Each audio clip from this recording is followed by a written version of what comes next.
बुज़दिल को बार बार मौत आती है लेकिन बहादुर को नहीं। आई एम श्योर कि ये आज के 2 घंटों में फैसला नहीं होना। कानूनी शक्ल दे दें जो बहुत जरूरी है मईशत को तबाही से बचाने के लिए। हमने ऐसे दिन देखे हैं, ऐसी मईशत देखी है जो कि हम पावर अप नहीं कर सकते थे। नाउमीदी नहीं करनी, हमने कोशिश करते रहना है, कंसिस्टेंसी रखनी है। कराची वैसे ही आप देखें साहिली शहर है तो बहुत ज्यादा चिकनाहट आती है। जो हमारे क्रिकेट बोर्ड का चेयरमैन लगता है, कभी ऐसा नहीं आएगा हमारे मुल्क में जिसने खुद क्रिकेट खेली हो।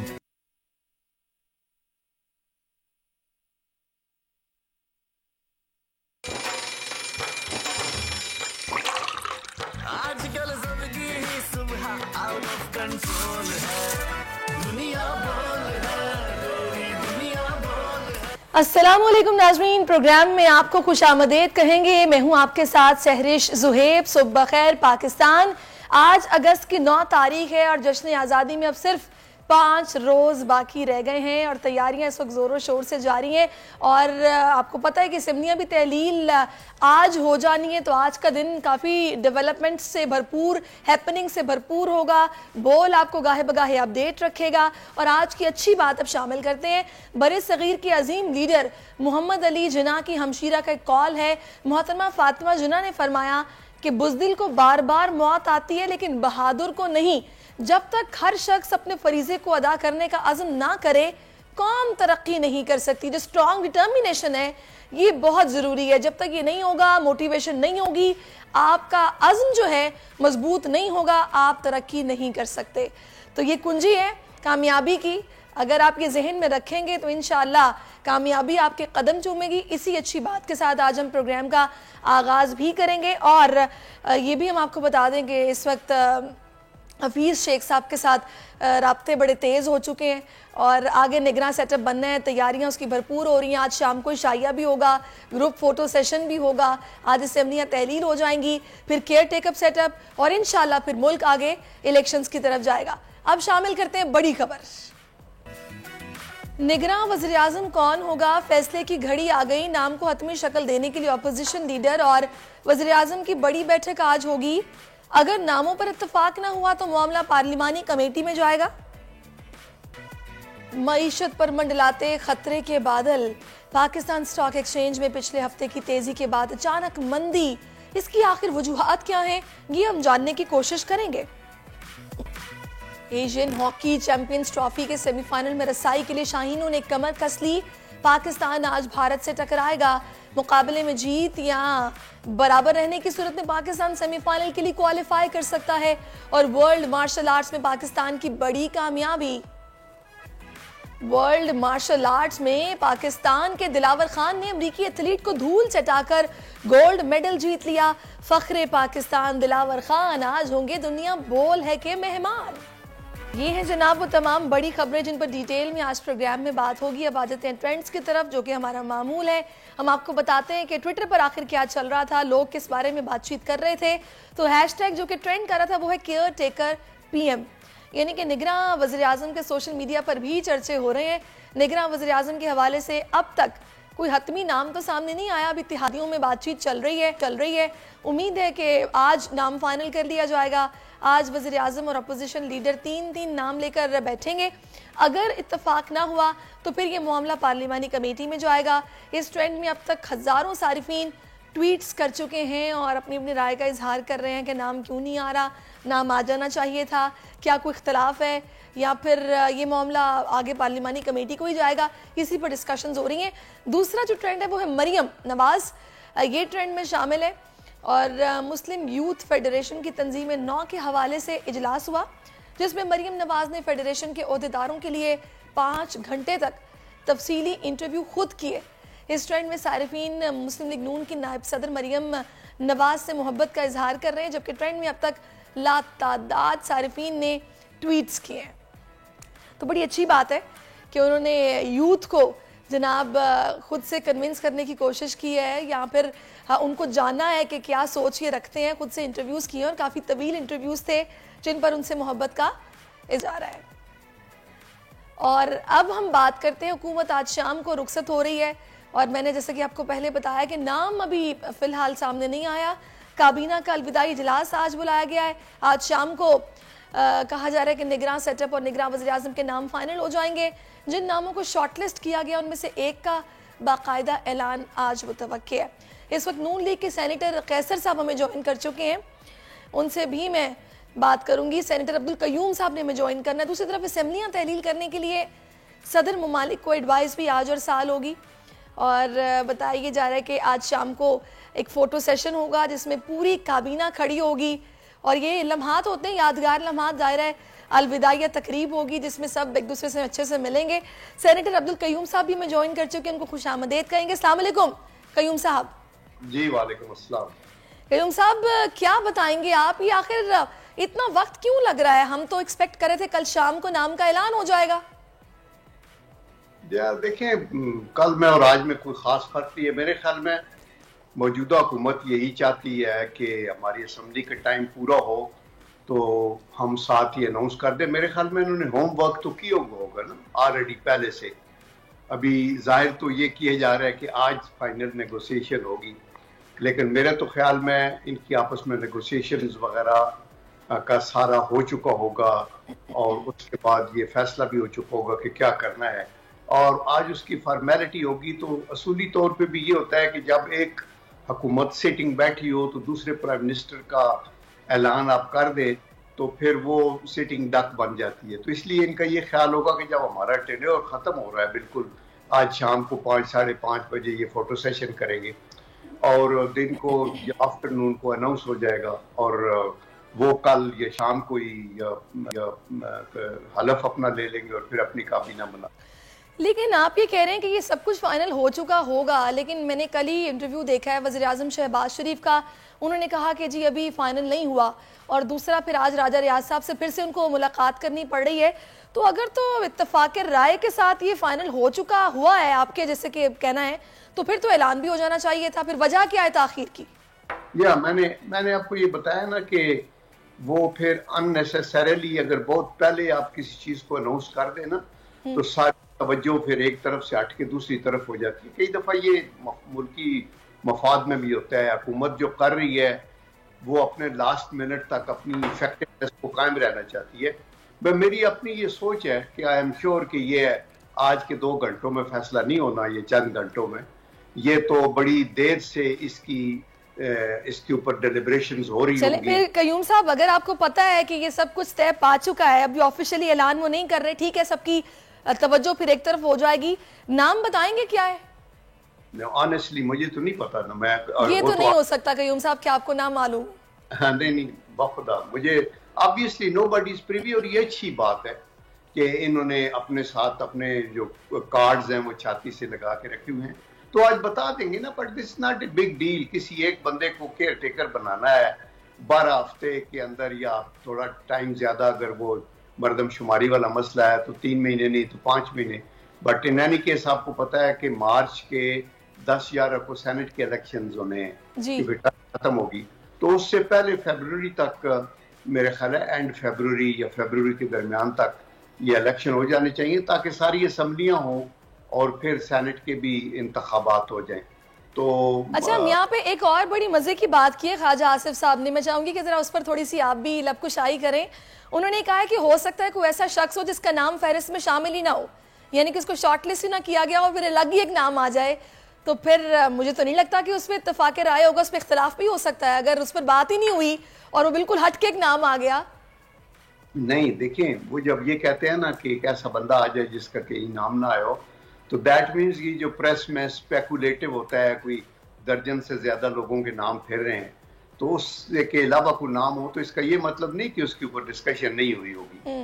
दैट मीन्स के सारी चीज डिलिब्रेट होके एक चीज पे इन्होंने होम ऑन करके अपने तौर पे सोचा होगा। ये कोई छोटी जिम्मेदारी तो नहीं है, बिल्कुल बहुत बड़ी रिस्पॉन्सिबिलिटी है, और बहुत ही एक कोना मश किस्म का ऐसा बंदा हो जो इफेक्टिव हो, गैर जानबदार हो, जिसको ये मईशत के मुतल्लिक भी एक आइडिया हो, जिसको अपनी इंटरनल सिचुएशन का अदराक हो, जिसको रीजनल और बैनुल अक़वामी सिचुएशन का भी पता हो। आफ्टर ऑल देखो, कौमों की तारीख में दिन और घंटे भी इम्पोर्टेंट होते हैं, बिल्कुल ऐसा ही है जाती हैं। तो इसलिए अगर जो आप देखें 4-5 महीने अगर किसी ने रहना है तो you have to be very careful. अच्छा, अभी जैसा कि आपने अब्दुल करीम साहब कहा ना कि दिन और घंटे बड़े कीमती होते हैं कौमों के लिए, अभी एक बात मैं चाहूंगी कि उस पर आप मुझे बताइएगा कि क्या सोचा जा रहा है, क्यों ये कयास आराइयाँ पहले से ही की जा रही हैं कि इस साल राना सनाउल्लाह भी कह चुके हैं कि इलेक्शन नहीं होंगे, फिर कहा जा रहा है कि ये केयर टेकअप सेटअप जो है ये तवील होगा। जाहिर है सियासी इस्तेहकाम के साथ एक प्रॉपर स्टेबल गवर्नमेंट के साथ मईशत जुड़ी हुई है, तो ये मामला अगर लंबा हो जाएगा तो आपको नहीं लगता कि इसका फिर नुकसान भी है?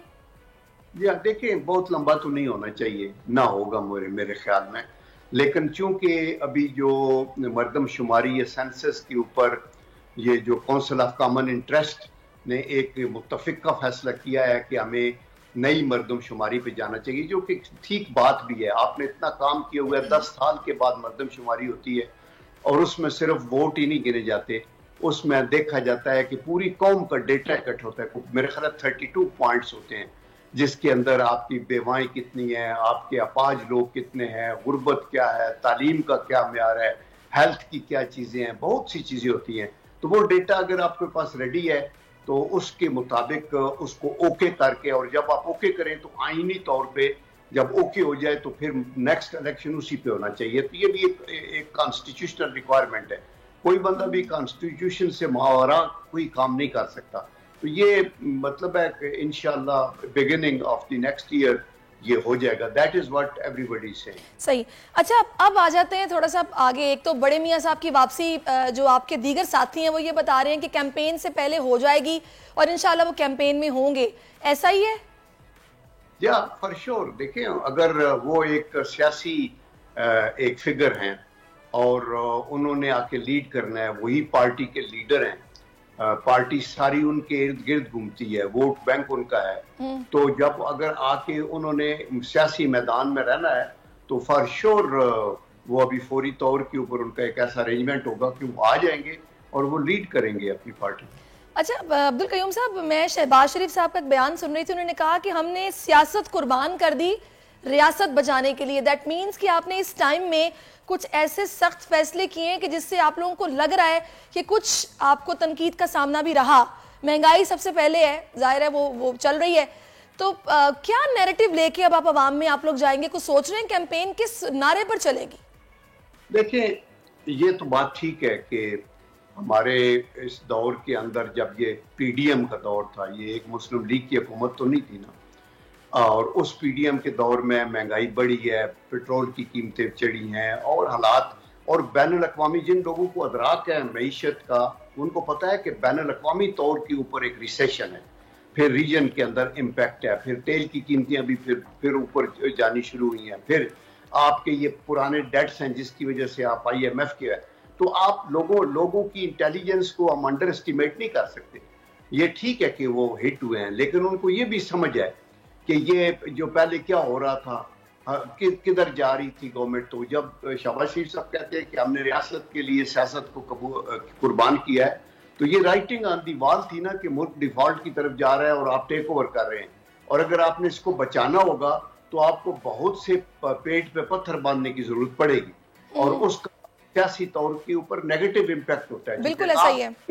तो इसलिए उन्होंने ये कहा, बट आई अश्योर यू कि अभी हमारा नैरेटिव जो है वो यही होगा कि आपने IMF के साथ आफ्टर ऑल डील की, और जितने आपके दोस्त ममालिक हैं वो आगे और आपकी मदद, आपने सऊदी अरेबिया से रिपेयर किया, आपने चाइना के साथ रिवाइव कर दिया तल्लुक, आपने UAE के साथ किया, आपने अमेरिका के साथ कर लिया। ये सारे वो मुल्क थे जो नाला हुए थे। यूरोपियन यूनियन के खिलाफ भी पिछली हुकूमत के कुछ बयान आए थे। तो अभी देखिए, कौमों की बिरादरी में अगर आपने आगे जाना है तो लोगों से ताल्लुकात बेहतर होने होंगे। अच्छा, लेकिन अभी जैसा कि हम बात कर रहे थे कयूम साहब के, जो ये काउंसिल ऑफ कॉमन इंटरेस्ट है, उन्होंने जो नई मरदमशुमारी की बात की और ये सारा मामला जिस पर अभी हल्का बंदियां भी होनी है, फिर इंशाल्लाह आगे चलकर इलेक्शन भी होगा जो फिलहाल इस साल होते दिखाई नहीं दे रहे, जो सारे अभी आपने बताई चीजें, महंगाई, ये सख्त फैसले करना पड़े, ठीक है डिफॉल्ट से बचाना था, इस तनाजुर में अगर देखा जाए ना, अगर इलेक्शन तवील होते हैं तो आपको और आप लोगों के इत्तेहादियों को कुशन जरूर मिल जाएगा। लोग शॉर्ट टर्म मेमोरी होती है, नई जब हुकूमत आती है फिर उन्हीं को देख रहे होते हैं कि ये क्या कर रहे हैं। क्या ख्याल है? जी ये ठीक, बात तो ठीक है, कुशन तो मिलता है, लेकिन आपको आईन और कानून के दायरे के अंदर रह के ही आप किसी चीज़ का डिले कर सकते हैं। पॉइंट ये है कि आप पूरी कौम जानती है कि जो PDM की जमातों में मुस्लिम लीग चूंकि आगे आगे थी, प्राइम मिनिस्टर हमारा था, तो इनका एक क्या रोल रहा है। आप ये देखिए कि हर चीज़ को इन्होंने अपने तौर के ऊपर एक्सपीडाइट करके, ये गो गेटर है। मैं आपको यकीन करो कि एक बंदा जो बड़ा डाई हार्ड दूसरी पार्टियों का फॉलोअर था, तहरीक इंसाफ वगैरह का, वो कह रहा था मैंने बारकों का ये बाईपास बनते देखा है एंड आई वाज इन्वॉल्व, तो मैंने टोटल अपनी परसेप्शन चेंज कर लिया कि ये मैंने देखा सुबह से लेकर शाम तक मुख्तलिफ औकात के ऊपर प्राइम मिनिस्टर खुद आके खड़े हो जाते थे कि इसको आगे करो। तो शहबाज शरीफ का तो इंटरनेशनली नोन है, चाइनीज तो कहते हैं Shahbaz speed, he is the man जो कि डिलीवर कर सकता है, वो आगे हमारी पार्टी की अच्छी टीम है। तो मेरे ख्याल में विदिन ये जो थोड़ा सा मर्दमशुमारी की वजह से डिले होगा, इसके बाद इलेक्शन होंगे और आप देखेंगे कि लोगों को पता है कौन काम कर सकता है और कौन दोबारा आपको उसी मुसीबत में चौंक सकता है। बिल्कुल आपने ठीक कहा। अच्छा कयूम साहब, एक चीज़ और भी है, मैं चाहूँगी इस पर बात आप करें कि मार्केट पे बड़ा इसका असर होता है, यानी कि कारोबारी हजरात जो हैं वो बड़े इससे लिंक्ड हैं कि अभी आप देखें कि जैसे ही आज असेंबलीज तहलील होनी है तो स्टॉक मार्केट कल अचानक से गिर गई है। कुछ दिन पहले हमने देखा कि एकदम बड़ा बूम नजर आया, लेकिन अब ये जैसे ही ऐलान होगा ना नाम का, तो चीज़ें बड़ी चेंज होती हैं। तो किस तरह आप लोगों ने अपने सरमायाकारों को इन्वॉल्व रखना है कि आगे केयर टेकअप सेटअप में बड़ा वाइजली चलना पड़ेगा? ये बात आप बिल्कुल ठीक कर रही हैं। देखिए, जो बिजनेस कम्युनिटी के लोग होते हैं उनके बहुत से स्टेक्स हाई होती हैं, बिलियंस ऑफ रुपीज उनके लगे होते हैं, इन्वेस्टमेंट्स करनी है, फिर उनका फॉरेन एक्सचेंज के रेट पे नजर होता है, फिर उनको ये होता है कि अभी आगे क्या होना है। तो हमारी ये जो नाजुक दौर होता है जब हुकूमत बदलती है ना, और आपने एक अबूरी हुकूमत बनानी है, मैंने तो कई टीवी टॉक शोज में कहा कि इस अबूरी हुकूमत की जरूरत नहीं होनी चाहिए। हुकूमत जो है वो चलती रहे, इकोनॉमिक्स की पॉलिसीज को चलाती रहे, मुल्क को सिर्फ इलेक्शन कंडक्ट करने के जितने अख्तियारात हैं वो सारे वो इलेक्शन कमीशन के पास चले जाए। उस सिलसिले में प्राइम मिनिस्टर या कैबिनेट बेअसर हो जाती है। ये दुनिया के 200 से ज्यादा ममालिक हैं, 4-5 मुल्कों में सिर्फ ये पूरी हुकूमत वाला मसला है, उसको सिलेक्ट करो तो करो। आप देखिए इंडिया के अंदर भी नरेंद्र मोदी टिल एंड रहेगा और पता लगेगा क्या होगा, लेकिन इलेक्शन कमीशन मुअस्सर होगा, अदालतें मुअस्सर होंगी, अकाउंटेबिलिटी का सिस्टम होगा। Do away with that, but उसके लिए आईनी अमेंडमेंट चाहिए। तो चले जी कयूम साहब, हमारी तो दुआएं कि अल्लाह ताला मुल्क को इसी तरह तरक्की की राह पर गामजन रहेंगे और अल्लाह ताला अपना करम इस मुल्क पर किए रखे। बहुत शुक्रिया आपका, आपने अपना कीमती वक्त हमें दिया और सियासत पर आपने पूरे मंजरनामे पर बड़ी तफसीली हमसे बातचीत की है। अब मैं चाहूँगी, जैसा कि मैंने भी मार्केट का जिक्र किया कि अचानक से पहले बूम हमने देखा और नज़र आया कि इन्वेस्टर्स जो हैं वो अपना प्रॉफिट निकाल रहे हैं जो पहले नुकसान हुआ था, लेकिन अचानक से कल मंदी रिकॉर्ड की गई है। इस वक्त कफील हमें ज्वाइन कर चुके हैं, मैं उनसे पूछूंगी कि क्या सिचुएशन रही है। कफील बताइएगा। देखिए, मार्केट में तो कल खासा नेगेटिव जो है वो दिन था और तकरीबन 1000 पॉइंट्स 50 पॉइंट मार्केट में नेगेटिव जो है वो देखिएगा था। इख्तितामी मराइल में 956 पॉइंट्स कम हुए थे और 47,429 के लेवल पर मार्केट जो है वो क्लोज हुई थी। क्योंकि मार्केट की जो हमारे सरमायाकारों से और तजज़ियाकारों से बात हुई, उनके मुताबिक मार्केट में जो करेक्शन थी वो ड्यू थी, इसलिए कि जो एग्रीमेंट हुआ था IMF के साथ, उसके बाद जो मार्केट में करेक्शन थी वो ड्यू थी और तकरीबन 8,500 पॉइंट मार्केट जो है वो इजाफा हो चुका था। 49,000 के लेवल पर मार्केट पहुंच चुकी थी। उसके बाद अभी करेक्शन आना शुरू हुई है और आज क्योंकि लास्ट डे है हुकूमत का, तो जो सरमायाकार हैं वो थोड़ा सा रिजर्व जो है वो रहेंगे और मार्केट में थोड़ी सी नेगेटिविटी का आज भी इम्पैक्ट जो है वो सरमायाकारों के मुताबिक देखा जा सकता है। कल अगर हम बात कर लें ओवरऑल अगर हम बात कर लें जो कारोबारी हजम था वो तकरीबन 33 मिलियन शेयर्स का जो है वो रिकॉर्ड किया गया था और 10 अरब रुपए मालियत के शेयर जो है वो फरोख्त हुए थे। तो ये तमाम चीजें जो है वो देखी जा रही है, लेकिन आज चूंकि लास्ट डे है, अब देखने हैं चलो देखते हैं आखिरी दिन है सरमायाकार कितना इंटरेस्ट शो करते हैं, कितना ट्रस्ट करते हैं।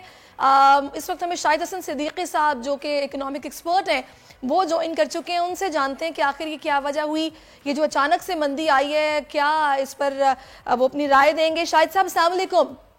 जी वालेकुम अस्सलाम। शाहिद साहब वजूहात बताएंगे आप, ये जो अचानक से मंदी रिकॉर्ड की गई है? जी बहुत शुक्रिया आपका। देखिए, पहले तो ये स्टॉक एक्सचेंज जो ऊपर जा रहा था इसकी कोई इकोनॉमिक जस्टिफिकेशन नहीं थी, बल्कि ये मसनूई तरीके पर कुछ लोग हुकूमत को खुश करने के लिए इसको ऊपर ले जा रहे थे। सबको पता है कि पाकिस्तान की मईशत को संगीन खतरात और संगीन चैलेंजेस दरपेश हैं। सबको पता है कि इस माली साल में रुपए की कदर गिरेगी, मजीद गिरेगी। सबको पता है कि हमारा तिजारती खसारा बढ़ेगा। सबको पता है कि हमारे जारी हिसाबात का खसारा बढ़ेगा। सबको पता है कि फॉरेन डायरेक्ट इन्वेस्टमेंट नहीं आएगा। सबको पता है कि हमारी मईशत की शरह नमू सुस्त रहेगी। उसकी वजह यह है कि जो केयर टेकर्स आ रहे हैं उनकी जिम्मेदारी तो बुनियादी तौर पर यह होगी कि मुल्क को डिफॉल्ट से बचाना है और IMF की तमाम शराइत पर जो हुकूमत ने मानी है अमल करना है और उसका बोझ अवाम पर डालेंगे और पाकिस्तान की मईशत पर डालेंगे। असल में हुकूमत ने तो ये होशियारी की है कि IMF से मुआहदा किया जिसका तमाम बोझ अवाम पर जा रहा है और वो IMF वो डालेंगे निगरान हुकूमत के खाते में, क्योंकि वो उस पर अमल दरामद करेगी। तो मईशत पे तो हमें खराबियां आनी हैं और अगर ये इसमें इंतखाबात डिले करते हैं तो उससे हमारा IMF का प्रोग्राम जो है उसमें भी मुश्किलात पड़ेंगी, क्योंकि ये अप्रैल में IMF का प्रोग्राम खत्म हो जाएगा 9 महीने का और उसके बाद फिर जो है ना रिजर्व के ऊपर भी दबाव आएगा। तो अगर ये हमने पहले भी कहा था, आपके प्रोग्राम में भी कहा था कि ये निगरान हुकूमत को इख्तियार देने से पहले इस्लाहात को कानूनी शक्ल दे दें, जो बहुत जरूरी है मईशत को तबाही से बचाने के लिए, लेकिन वो उन्होंने नहीं किया। और हमारे प्राइम मिनिस्टर लेकिन अभी शाहिद साहब ये जो भी आपने पीछे बताया कि वो जेन्युइन इन्वेस्टर्स नहीं थे, हुकूमत को खुश करने के लिए वो बस ये हमने भी बूम देखा था मार्केट के अंदर और जो प्रॉफिट था 70% बताया जा रहा है कि नुकसान उन्होंने पूरा किया अपना, उसके बाद ये मार्केट अभी नीचे आई है। तो फिर ये अभी फैसले तो इस तरह के नहीं हुए हैं, तो आप फिर क्या देख रहे हैं कि मार्केट उठेगी नहीं उठेगी या फिर इन्वेस्टर्स उस तरह से अपनी दिलचस्पी शो नहीं करेंगे? देखिए अगर आप देखें अब से कुछ अर्से के बाद आज जो मार्केट का लेवल है ये मजीद नीचे जाएगा। अब कभी एक आध दिन ऊपर नीचे कर लें, कुछ सट्टेबाज मैं नहीं कहता, लेकिन जो आज आपका लेवल है वो रहेगा नहीं। चंद हफ्तों के बाद आप देखेंगे वो गिरेगा। उसकी वजह ये कि आशारिये हमारे खराब जा रहे हैं, रुपए की कदर अभी यानी कि लुबे लुबाब इसका फिर शायद साहब यही हुआ ना कि इस्लाहात जब तक नहीं होंगी, जो कि एनर्जी की प्रॉब्लम्स है, पावर की प्रॉब्लम्स है, जब तक वो सॉर्ट आउट नहीं प्रॉपरली होंगे तब तक ये मार्केट भी इससे लिंक्ड रहेगी। ऐसा ही है? देखिए आपने बड़ी अहम बात की है कि सिर्फ मार्केट की बात नहीं, पाकिस्तान की मईशत, पाकिस्तान की सलामती, पाकिस्तान की आवाम की फलाह बहबूद, स्टॉक मार्केट, हमारी इंपोर्ट एक्सपोर्ट, वो सब इस चीज से है कि आप टैक्सों में इस्लाहात करें, तवानाई के शोबे में इस्लाहात करें, शहाना अखराजात को रोकें और फ्लाइट ऑफ कैपिटल को हो रहा है पाकिस्तान में कानूनी तरीके से, गैर कानूनी तो हो ही रहा है, गैर कानूनी तरीके से हो रहा है। और अगर मैं आपको एक जुमला ये बताऊं कि हुकूमत, स्टेट बैंक और FBR टैक्स चोरी की हौसला अफजाई कर रही है अपने तरीकों से और ये लोगों को कह रही है कि आप मुल्क की बिल्कुल आपने सही कहा। ये बहुत सारी रिफॉर्म्स हैं जिनकी जरूरत है। अल्लाह करे कि जो आगे हुकूमत बने वो उस पर खास तवज्जो दे। शाहिद साहब बहुत शुक्रिया, कफील आपका भी बहुत शुक्रिया। और अभी मुझे प्रोग्राम में एक ब्रेक लेना है, ब्रेक के बाद फिर से आपकी खिदमत में हाजिर होते हैं। आजकल जिंदगी ही सुबह आउट ऑफ कंट्रोल है, दुनिया बोल है, दुनिया बोल है।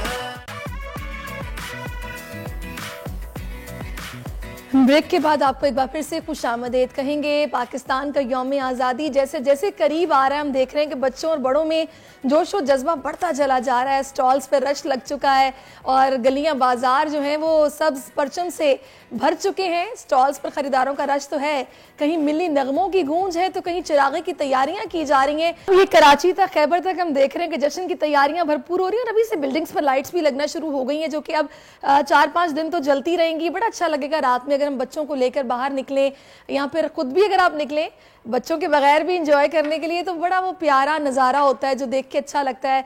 फील आती है कि वो हरा रंग और सफ़ेद रंग जब हर तरफ नज़र आता है तो बड़ी खुशी होती है कि जश्न आज़ादी मनाना है। और भरपूर जिंदा कौमों की निशानी है, जश्न भरपूर तरीके से मनाती हैं। लाहौर में किस तरह जश्न की तैयारियां हो रही हैं फातिमा शराजी हमें बताएंगी, वो भी हमें ज्वाइन कर चुकी हैं। जी फातिमा। जी बिल्कुल, 76वां यौम आज़ादी करीब है और तमाम लोग जो हैं वो जश्न आज़ादी मनाने के लिए खूब तैयार हैं। बच्चों से लेकर जो बुज़ुर्ग हैं वो भी इस दिन को बहुत ही खुश उसलूबी और पुरजोश तरीके से मनाते हैं। इस वक्त मौजूद हूँ मैं एक स्टॉक पे, एक वालिद साहब आए हुए हैं अपने बच्चे को लेकर। इनसे बात करते हैं कि उन्होंने क्या ख़रीदारी की और बच्चे की विश क्या थी। वालेकुम सलाम। जश्न आज़ादी ही की खुशियाँ रह गई हैं जो बस हम खुल के ज़रा मना सकते हैं। बच्चों की भी विश होती है तो हम सुबह सुबह आए थे, कुछ चीज़ें लेनी थी, झंडे लिए हैं, एक बाजा लिया है मुनीब ने, और अभी कुछ बैजेस वगैरह हम लेंगे। पहले तो हम इस वक्त तक ले लेते थे चीज़ें, इस बार थोड़ा लेट हो गए हैं, मुहर्रम था ना, तो उस वजह से अशूरा गुजरा है, तो उसके बाद हमने ली हैं सारी चीज़ें, तो इसलिए आपको रश भी कम नज़र आ रहा है। आप कल से देखेंगे कि काफ़ी लोग लेंगे ये चीज़ें। अच्छा बेटा, आप बताओ आपने क्या लिया है, और ये झंडियाँ जो आपने खरीदी हैं ये कहाँ लगाओगे जाके? गली में। गली में। गली में। अच्छा, गली में लगाओगे, घर नहीं लगाओगे? ये बाजा जो लिया ये तो जरा बजा के दिखाओ। जी बिल्कुल, ये आपने देखा कि बच्चे कितने ज़्यादा पुरजोश हैं, और वालिद जो हैं सुबह ही आज स्टॉक पे आ गए हैं बच्चों के लिए, और उनका ये कहना है कि हम इस दिन को बहुत ही ज़्यादा पुरजोश तरीके से मनाते हैं। और आज तो रश कम है, लेकिन आज से जो है वो रश बढ़ना शुरू हो जाएगा, क्योंकि आशूर के दिन थे, लोग मसरूफ़ थे, और कुछ जो था वो अकीदत थी उन्हें बहुत ज़्यादा। तो अब ये जो है आज इस स्टॉल में जो स्पेस नज़र आ रही है वो भी अब कल से नज़र नहीं आएगी, क्योंकि जी फातिमा बहुत अच्छा, बिल्कुल लोगों ने थोड़ा सा इंतज़ार किया कि आशूरा गुजरे, और अब ये रश आहिस्ता आहिस्ता बढ़ता चला जाएगा। फैसलाबाद का रुख करते हैं, अवैस सत्तार भी में ज्वाइन कर चुके हैं, उनसे पूछते हैं कि फैसलाबाद के लोग क्या तैयारी कर रहे हैं। अवैस बताइएगा, स्टॉल्स पर कितना रश देख रहे हैं आप? जी बिल्कुल, यौम आज़ादी की आमद में सिर्फ चंद रोज़ बाकी रह गए, और अब तो हर शख्स अपने घर को, गली को, अपने ऑफिस को सजाने के लिए बाज़ारों का रुख कर रहा है, और सब्ज़ लाली परचम, छोटी छोटी प्यारी प्यारी जो झंडियाँ हैं वो ख़रीद रहे, कुछ बैजेस फ़रोख्त हो रही हैं। ये जो आप देख सकते हैं बड़े बड़े खूबसूरत और दो हैकल जो झंडे हैं वो यहाँ पर मौजूद और लहरा रहे हैं, और कैमरा के आगे आ रहे हैं कि मुझे बोलने का मौका भी नहीं दिया जा रहा। ये देखें ज़रा कितना बड़ा ये झंडा है जो इन्होंने बांधा हुआ है यहाँ पर, कितना खूबसूरत तरीके से ये है, और इस कीमत कम से कम ये 5-6 हज़ार रुपये का ये झंडा यहाँ पर फ़रोख्त हो रहा है। छोटे झंडे भी हैं, अपने अपने इस्तात के मुताबिक लोग लेके जा रहे हैं। ना सिर्फ ये बल्कि जो बच्चों के तैयार होने के लिए जो चीज़ें होती हैं वो भी यहाँ पर दस्तयाब हैं। ये चूड़ियाँ बड़ी खूबसूरत हैं, बच्चियाँ यौम आज़ादी पर कपड़े पहन के फिर ये चूड़ियाँ पहनती हैं। इसके अलावा कैचर जो होते हैं वो हैं, इसके साथ साथ फिर पी कैप्स हैं, हैट हैं, मुख्तलिफ चीज़ें हैं जो यहाँ पे लोगों ने खरीदी हुई हैं। यहाँ पर लोग खरीद रहे हैं क्योंकि हर शख्स भरपूर तरीके से जश्न आज़ादी मनाएं और अपने घर को सजाएं, झंडियाँ लगाएं। और बचपन में भी हम लोग ऐसे ही करते थे। तो बताएं आप कैसे तैयारी करते हैं, आप बताएं, आप बच्चों को लेकर निकलते हैं, घर से जाते हैं, क्या करते हैं? जी बिल्कुल, जिस तरह कहते हैं ना ईद तो बच्चों की होती है, वैसे ही जो यौम आज़ादी होता है ये ज़रा बच्चे ज़्यादा भरपूर तरीके से मनाते हैं हमारे निस्बत। मैं अपने बच्चों के लिए स्पेशल वो निकर शर्ट भी लेकर आया हूँ अपने बच्चों के लिए, और उनको फिर रात को जब 12 बजेंगे तो फिर सैर कराने भी लेकर आएंगे। और शहर के मुख्तलिफ इलाकों में बड़ा खूबसूरत आया भी जा रहा है घंटा घर को, जहाँ पर सब्ज़ और सफ़ेद रंग की लाइट्स लगाई जा रही हैं जो हमारे सब्ज़ लाली परचम की अक्कासी करती हैं। तो बच्चे ज़्यादा खुश होते हैं रौनक मेला देख के। जब फिर 12 बजते ही आतिशबाजी होगी ज़िला इंतज़ामिया की जानिब से, तो वो बड़ा एक अच्छा और खुशगवार माहौल होगा। बच्चों को पता लगेगा आज की क्या, इस दिन की अहमियत क्या है 14 अगस्त की हमारी ज़िंदगी के अंदर, तो बच्चे ज़्यादा खुश होते हैं। और जो यहाँ पर आराइशी सामान है वो भी ज़्यादा बच्चों के लिए पड़ा हुआ है, चूड़ियाँ बच्चियों के लिए, हेयर बैंड, बैजेस, ज़्यादा कुछ है जो बच्चे और बच्चियों के। इसके अलावा स्पेशल कपड़े आए हुए हैं जिनके ऊपर जश्न आज़ादी मुबारक लिखा हुआ है, निकर शर्ट्स और फ्रॉक्स और शलवार कमीज़ वगैरह। तो बड़ा एक जोशो खरोश अब देखने में आ रहा है भी, चूँकि दिन का आगाज़ हुआ है, मार्केट्स ओपन हो रही हैं, लेकिन जैसे जैसे वक्त गुजरता जाएगा रश बढ़ता जाएगा। ये मेन बाज़ार है मीरपुर बाज़ार, पूरे फैसलाबाद जो ज़िला है यहाँ से लोग आकर खरीदारी करते हैं और फिर घरों में जाके अपने जो चीज़ें हैं वो लगाते हैं, वहाँ पर दुकानों में सेल करते हैं। बड़े बड़े झंडे यहाँ पर हैं मौजूद जो बहुत शुक्रिया वैस सत्तार। बिल्कुल, आप भी इसी तरह खुश रहें, बच्चों को भी खुश रखें, आज़ादी का जश्न मनाना है भरपूर तरीके से। आपका बहुत शुक्रिया फातिमा, आपका शुक्रिया। इस वक्त में motivational speaker Umair Jallianwala join कर चुके हैं। उमैर साहब बहुत शुक्रिया आपके वक्त का। अस्सलाम वालेकुम। जी वालेकुम अस्सलाम। अच्छा, मैं ये कह रही हूँ कि अभी एक शख्स जिनको मैंने स्क्रीन पर देखा, लाहौर से हमारी नुमाइंदा उनसे बात कर रही थी, उन्होंने कहा कि यही तो खुशी रह गई है, जिससे मुझे ये अंदाजा हुआ कि जिंदगी में दीगर काफी परेशानियां हैं, तो यही एक खुशी है कि जिसमें बच्चों को एंजॉय कराना है और निकलना है लेकर। तो क्या कहेंगे आप ऐसे लोगों के लिए जो ऑलरेडी अपने हालात से परेशान है, महंगाई से परेशान है, लेकिन जाहिर इस तरह के मौकों पर वो नहीं चाहते कि उनके बच्चे भी दिल छोटा करें या परेशान रहें? जी बिल्कुल, अच्छा रवैया है। देखें मुश्किलात तो आती हैं, हमारे सफर में बड़े अच्छे दिन भी रहे हैं, ऐसे दिन भी रहे हैं जो कि हम डिजर्व नहीं करते थे एज अ कंट्री। हमने ऐसे दिन देखे हैं, ऐसी मईशत देखी है जो कि हम पावर अप नहीं कर सकते थे।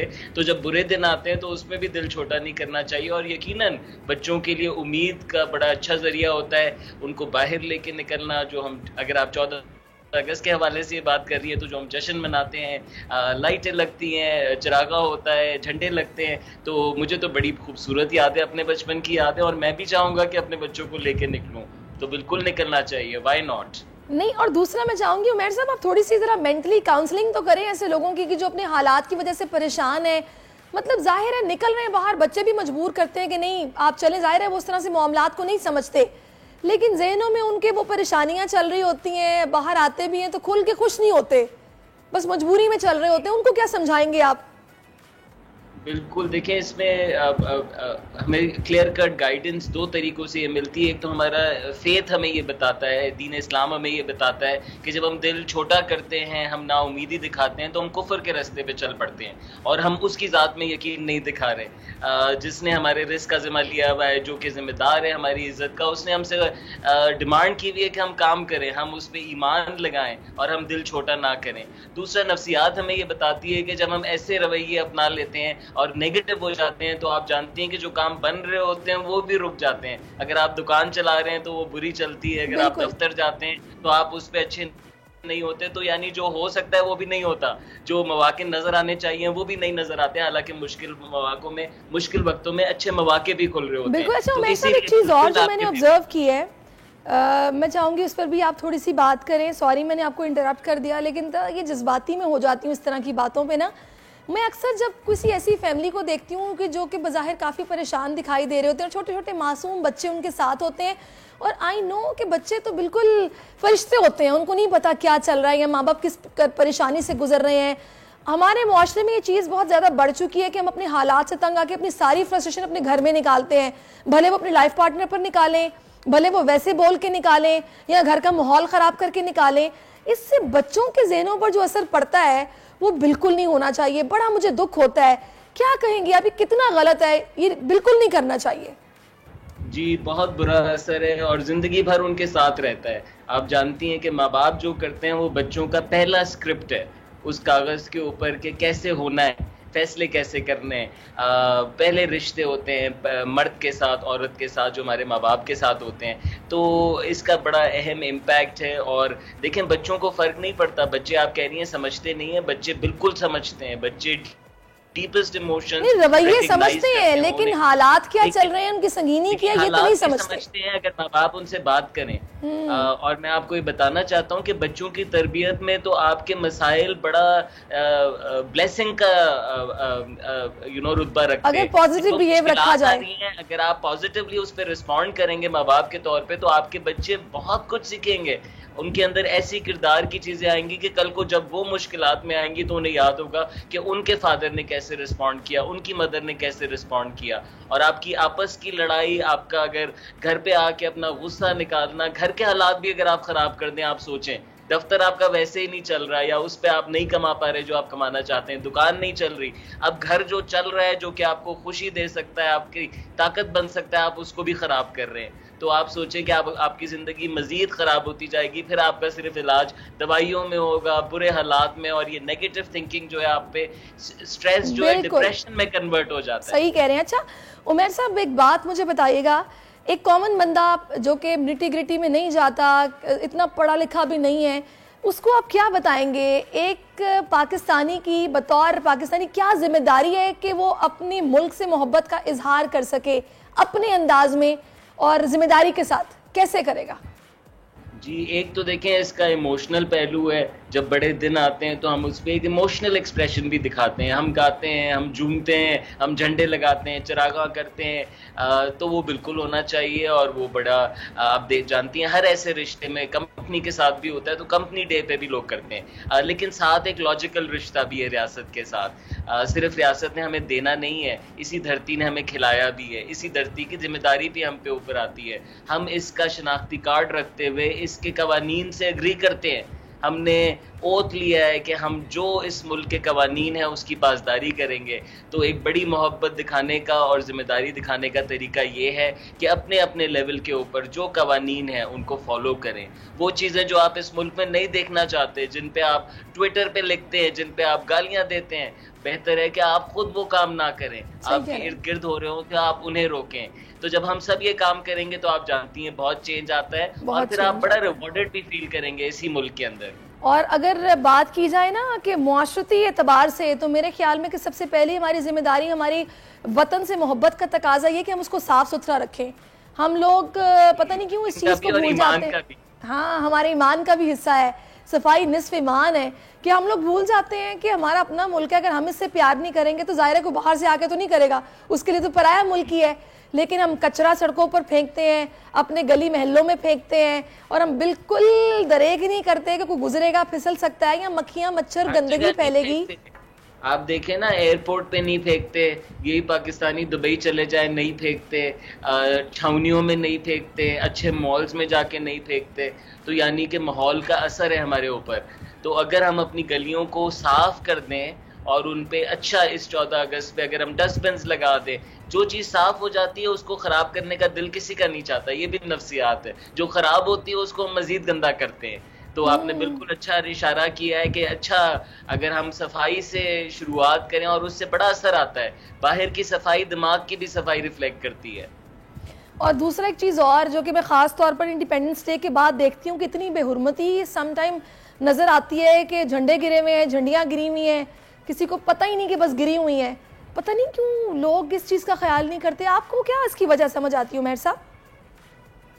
मैंने देखा है कि हर चीज़ के हवाले से थोड़ी ये मुझे लगता है कि इग्नोरेंस, आप इसको कह सकते हैं कि इग्नोरेंस भी नहीं कहूँगा मैं, क्या लफ्ज़ इसके लिए इस्तेमाल किया जाए, कि शऊरी तौर पे नहीं है ये। आपको कुरान की आयत भी नज़र आएंगी, आपको अल्लाह का नाम भी लिखा हुआ, और कुछ लोग उठाते भी हैं, फिर आप देखें उसको जमा भी करते हैं। इसी तरीके से झंडों के हवाले से सिर्फ नहीं, स्टूडेंट्स जो है जैसे ही पास आउट कर जाएं तो अपनी किताबें फेंक देते हैं। वही किताबें जो कि इल्म का ज़ख़ीरा है, जो कि और बच्चे अफोर्ड नहीं कर सकते, जो कि ढूंढ रहे होते हैं, तलाश में होते हैं। तो ये रवैया है और इस पे बिल्कुल काम करने की ज़रूरत है। कहीं ना कहीं हमें अपने अलावा और अपने घर के अलावा तमाम चीज़ें, जिसमें किताबें भी शामिल हैं, हमारे इर्द गिर्द की ज़मीन भी शामिल है, आबो हवा भी शामिल है, उस सब पे हमने जो है वो जिम्मेदारी लेने की ज़रूरत है। हम थोड़ा सा डिस्कनेक्टेड हैं इन तमाम चीज़ों से। बिल्कुल आपने सही कहा, बहुत शुक्रिया। आपने रहनुमाई की है अवाम की और उनको बताया कि उनकी जिम्मेदारी बतौर पाकिस्तानी शहरी क्या है। बहुत शुक्रिया आपका उमैर साहब, आप हमारे साथ मौजूद रहे। चले जी, अब एक वक्फा लेते हैं, वक्फे के बाद वापस आते हैं। Stay with us. आजकल जिंदगी ही सुबह आउट ऑफ कंट्रोल है, दुनिया बोल है, तेरी दुनिया बोल है। जी वेलकम बैक नाजरीन, और इस वक्त मुझे डॉक्टर खुरम बशीर स्टूडियोज में ज्वाइन कर चुके हैं। Welcome to our show, thank you so much. वालेकुम अस्सलाम। आप किसी तारुफ के तो मोहताज नहीं है, मैंने इसीलिए बस बता दिया कि डॉक्टर खुरम मेरे पास बैठे हैं और हल क्या बताएंगे किसी मसले का, ये हम इनसे बाद में पूछेंगे। उससे पहले मैं चाहूंगी कि वर्ल्ड मार्शल आर्ट्स गेम्स में गोल्ड मेडल जीतने वाले दिलावर खान वतन वापस पहुंच गए और हमने उन्हें फौरी तौर पर कैच कर लिया है। हीरो पाकिस्तानी दिलावर खान से आज आपकी मुलाकात करवाएंगे, लेकिन उससे पहले उनके शानदार कारनामों के हवाले से आपको बताते हैं। फ्लोरिडा में मुनक्किद होने वाले वर्ल्ड मार्शल आर्ट्स गेम्स में पाकिस्तानी हीरो दिलावर खान ने शिरकत की थी। दिलावर खान ने अमेरिका में होने वाले इवेंट में 77 किलोग्राम कैटेगरी में गोल्ड मेडल जीता। उन्होंने फाइनल में अमेरिकी एथलीट एली डेविस को शिकस्त देकर तलाई तमगा अपने नाम किया। इसके अलावा भी दिलावर खान इससे कबल भी पाकिस्तान में कौमी सतह पर कई मुकाबले तो जीत चुके हैं। तो चलें उनसे कुछ बातचीत करते हैं। दिलावर हमें ज्वाइन कर चुके हैं। अस्सलाम वालेकुम दिलावर साहब। दिलावर खान, सबसे पहले तो आपको बहुत बहुत मुबारक हो कि आपने वर्ल्ड मार्शल आर्ट्स गेम्स में गोल्ड मेडल जीतकर पाकिस्तान का नाम बुलंद किया है। कैसे तासुरात थे जीतने के बाद, आपके कुछ नाज़रीन से शेयर करेंगे? सबसे पहले तो आपका बहुत बहुत शुक्रिया कि आपने मुझे अपने इस प्रोग्राम में मदऊ किया। फीलिंग के हवाले से मैं यही कहूँगा कि बहुत प्राउड मोमेंट होता है। पाकिस्तान का फ्लैग जो है वो इंटरनेशनल लेवल पे हम लहरा रहे हैं और पूरी दुनिया के एथलीट्स होते हैं, उनसे हम फाइट्स करते हैं, उनसे कंपटीशन होता है और उन सबको बीट करके पाकिस्तान का परचम लहराना एक बहुत एजाज़ की बात है, एक फ़ख्र का एक मौका होता है। तो एक बहुत प्राउड अच्छा दिलावर, ये बताइए फाइट में सबसे मुश्किल मुकाबला कौन से मुल्क के फाइटर के साथ आपका रहा जो याद रहेगा आपको? अच्छा, फाइट तो कोई आसान होती नहीं है। हर फाइट मुश्किल होती है। या आपकी प्रैक्टिस पर डिपेंड करता है कि आपने कितनी प्रैक्टिस की है, उसी हिसाब से आप फाइट करते हैं। मैंने इस वाले इवेंट में 3 कंट्री से फ़ाइट की, कोलंबिया, वेनेजुएला। सबसे मुश्किल फ़ाइट जो इस इवेंट में मुझे लगी वो थी अमेरिका से, जो कि मेरी फ़ाइनल फ़ाइट थी। अमेरिकन एथलीट था और एक अच्छा एथलीट था, उससे मेरी फ़ाइट हुई थी फाइनल। तो थोड़ा मुश्किल हुआ था उससे खेलने में, लेकिन अल्हम्दुलिल्लाह उसको मैंने बीट किया और गोल्ड मेडल किया। कि इस इवेंट का इनेकाद अमेरिका में था, तो ये तमाम अखराजात आपने खुद उठाए थे, यहाँ पर स्पोर्ट्स बोर्ड की या किसी इदारे की जानिब से आपको सपोर्ट भी मिली? जो मुझे अभी सपोर्ट किया है वो इनोवेटिव प्राइवेट लिमिटेड ने सपोर्ट किया था, यानी स्पॉन्सरशिप उन्होंने दी थी।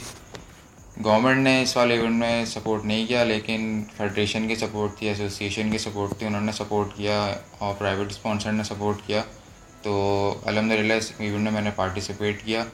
और बाकी सबसे मैं यही बोलूँगा कि प्राइवेट स्पॉन्सरशिप या गवर्नमेंट लेवल पे जो स्पॉन्सर्स हैं उनसे के प्लेयर्स को सपोर्ट करें, क्योंकि बहुत सारे एथलीट पूरी ज़िंदगी मेहनत करते हैं, पूरा टाइम लगाते हैं और एंड में जाके उनको स्पॉन्सरशिप नहीं मिलता, जिसकी वजह से उनकी पार्टिसिपेशन पॉसिबल नहीं हो पाती। बिल्कुल ऐसा ही है। यही मैं कहूँगा कि प्राइवेट सेक्टर हो या गवर्नमेंट सेक्टर हो, वो एथलीट्स को स्पॉन्सरशिप दे ताकि वो इंटरनेशनल इवेंट्स में पार्टिसिपेट कर सकें और पाकिस्तान का नाम। आप सही कह रहे हैं। तो दिलावर, अपनी पढ़ाई के हवाले से बताइएगा कि किस तरह तालीम के साथ आप इस मार्शल आर्ट को मैनेज करते हैं और प्रैक्टिस के लिए दिन में कितना वक्त आपको दरकार होता है? अच्छा, पढ़ाई को साथ लेके चलना बहुत ज़रूरी है, क्योंकि तालीम हासिल करना भी बहुत ज़रूरी है। तो इवेंट पे डिपेंड करता है कि इवेंट कितना दूर है और क्या टारगेट है। तो इवेंट के हिसाब से ट्रेनिंग की जाती है, यानी आप समझें पीरियडाइजेशन की जाती है, कितने टाइम पहले आपने क्या ट्रेनिंग करनी है और किस वक्त क्या ट्रेनिंग करनी है। डाइट वगैरह जो सब चीज़ें होती हैं सब यानी सबको एडजस्ट करके इवेंट के हिसाब से लिया जाता है कि 1 महीने पहले आपने क्या डाइट और क्या ट्रेनिंग करनी है, 15 दिन रहेगा तो आपने क्या डाइट करनी है और क्या ट्रेनिंग करनी है। तो डिपेंड करता है कि हमने स्ट्रेंथ पे कहाँ फोकस करना है, क्या फ्लेक्सिबिलिटी ट्रेनिंग करनी है, कब टेक्निक्स पे जाना है। तो अलग अलग टाइम पीरियड होता है इवेंट से पहले कि तो दिलावर, आपने अमेरिका में इस इवेंट में 70 किलोग्राम कैटेगरी में गोल्ड मेडल तो जीत लिया। अब आगे मजीद कौन कौन सी कैटेगरीज इनमें पाकिस्तान का नाम रोशन करने का प्लान रखते हैं आप?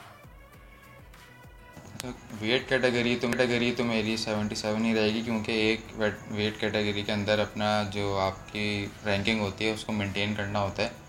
तो इवेंट चेंज होता रहता है, टारगेट इवेंट के हिसाब से चेंज होता रहता है कि आपने नेक्स्ट इवेंट, जैसे आपको एशियन चैम्पियनशिप आ रही है या वर्ल्ड चैम्पियनशिप आ रही है या कोई गेम्स आ रहे हैं, तो उसके हिसाब से अलग अलग इवेंट्स पर टारगेट चेंज होते रहते हैं। वेट कैटेगरी सेम रहती है, उसको मेंटेन करना होता है। तो वेट का मेरा यह है कि कभी वेट इंक्रीज हो जाता है तो इवेंट से पहले जैसे हमने स्ट्रेंथ ट्रेनिंग करनी है, अपनी पावर बढ़ानी है, तो वेट इंक्रीज करते हैं और इवेंट से पहले वेट को मेंटेन करके -77 के अंदर ले आता हूँ। फॉर एग्जाम्पल जैसे मेरा वेट -77 है। चले आखिरी सवाल है दिलावर, क्योंकि अमेरिका में इस वक्त सोने का टाइम और हमने आपका कीमती वक्त लिया है, तो आज़ादी का महीना भी चल रहा है, आप नौजवानों को क्या पैगाम देंगे? पाकिस्तान की तरक्की के लिए क्या क्या उन्हें कोशिश करनी चाहिए?